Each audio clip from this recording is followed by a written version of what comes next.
So we went out looking for dolphins again. If you watched the last video, you would know that we didn't find any, but we did see them on our dive. So it was really cool. So I figured I would go ahead and kind of do a little intro and outro for you guys and put some of that footage together.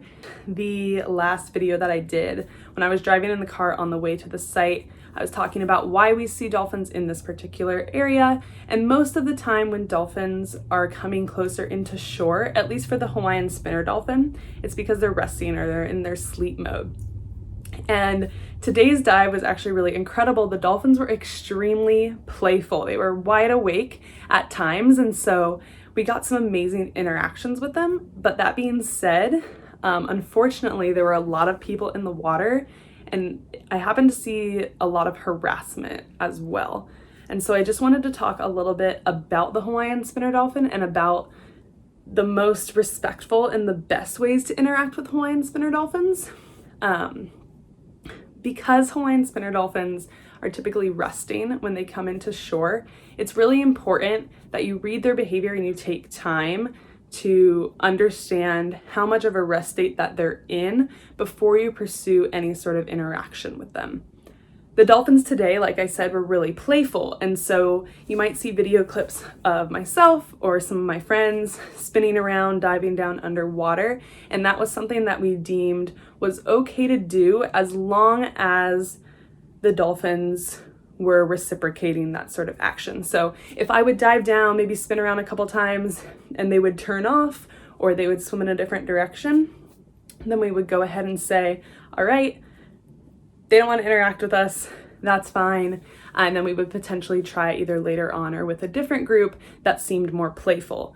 And so the reason I wanted to bring this up is because today in the water, there were a lot of people that were chasing, following, diving down on dolphins, even ones that were resting. And so I wanted to talk a little bit about why you shouldn't do that, why it's important to respect the dolphins a little bit, and then also just explain signs to tell if the dolphins are more active and playing or if they're more resting and asleep, and when you should adjust your behavior and how to adjust your behavior depending on the behavior of the dolphins in the water. The dolphins are coming into shallow water to sleep or to rest. They're kind of in a more vulnerable state. Half of their brain is in that sleep mode and only half of the brain is awake. So a lot of times you'll see all the dolphins surface at the same time, all the dolphins go under the surface at the same time, and they're sort of synced up, moving together in order to stay as protected as possible.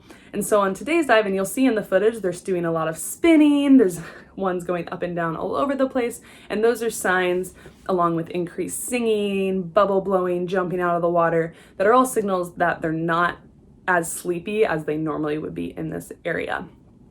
And so a great way to tell if you definitely should not be diving with the dolphins is, one, if you see them all surface and lower at the same time. Two, if their vocalizations are not very strong. They will still sing occasionally to communicate and to echolocate while they're in that sleep-like state. So if you hear them singing at all, they could still be sort of sleeping. So make sure that if you're hearing just minimum vocalizations or no vocalizations, probably means they're resting. So that's another reason why you would want to just kind of hang back, let them come to you. But also, if you don't see them socially interacting with each other, if you all just see them kind of swimming up and down, synced up with each other, good signals that they're probably resting, they're probably sleeping. They most likely are not going to want to play and interact with you. And so today's dive, and in the footage you'll see they're spinning around, they're vocalizing, they're jumping out of the water, they're really excited. And so these were all cues that the majority of this pod was really active and really excited. But that being said, again, it's really important. Animals' behavior can change at any moment, just like human behavior. So if you're swimming with the dolphins, they're playing around, maybe you feel like, okay, seems like they're awake, I might try and take a little dive. Good rules of thumb are to always kind of don't dive straight into them. Don't dive right into the middle of the pod and separate it. You always just want to kind of stay off to the side. If they want to interact with you and they want to engage with you, they will. So I always try and kind of dive away from the dolphins. And then if they want to come and approach me and hang out and maybe play with me, which honestly today was kind of the first day that they've actually initiated that sort of interaction, then that's available for them to do. Otherwise, if you dive down, you're swimming around, you're spinning around trying to get their attention, which is most of the time what I'm trying to do, they really don't mind, they don't care. I'm not going to push it, I'm not going to follow them, I'm not going to chase after them, I'm not going to try and force that interaction. So if you do notice that the dolphins are awake, again, just try and be respectful and understand that just because they want to play with you on one dive doesn't mean they're going to want to hang out with you the entire time. So if you are interacting with the Hawaiian spinner dolphins, make sure you're respectful. If they're asleep, please don't dive on them. Never follow them, never chase them. Let them come to you. If you notice that they're awake and playful and interacting, if you feel like it's appropriate to dive, try and kind of do it off to the side so you're not invading their space. You don't look threatening. Because they're in the sleep-like state, they're really cautious of other prey or other predators that might be in the area. They're trying to stay protected within their pod. So be really careful, make sure you're not invading that space. But that's kind of my PSA. I just wanted to get on and kind of talk a little bit about how to respect them, how to read their behavior somewhat. I'm not an expert in cetaceans. Sharks are definitely more my forte, but I have interacted with the Hawaiian spinner dolphins quite a few times at this point. So I always just make sure that I'm being as respectful as possible, and I encourage those around me to do the same. If you do see people that are chasing, following, harassing the dolphins to the point where it's causing the animals to change their behavior and to become more agitated, never hurts to just kind of tap and say, hey, these guys are sleeping. I don't know if you knew this, but maybe try not to chase them, not to follow them. They'll actually probably come up to you and interact with you more. So different things that you guys can do and look out for when you're interacting with the dolphins. But without further ado, we'll go ahead and look at what our dive was like today.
So that was amazing. I honestly have never had dolphins interact with me that much ever. Most of the time when I go out and see them, they're pretty sleepy, so we give them their space. We just kind of hang out at the surface and let them swim by us if they're interested. But it was really interesting to see those more playful behaviors and those more interactive behaviors. So hopefully I'll get the chance to have those sorts of interactions again in the future. But I want to say thank you for watching this video. If you enjoyed this video or any of my other videos, hit the like button, hit subscribe, turn on your notifications bell. But also, if you have any ideas about things that you want to see me film or want to see me go do here in Hawaii, leave a comment down below and I will be happy to do those things. But thanks for watching. Bye!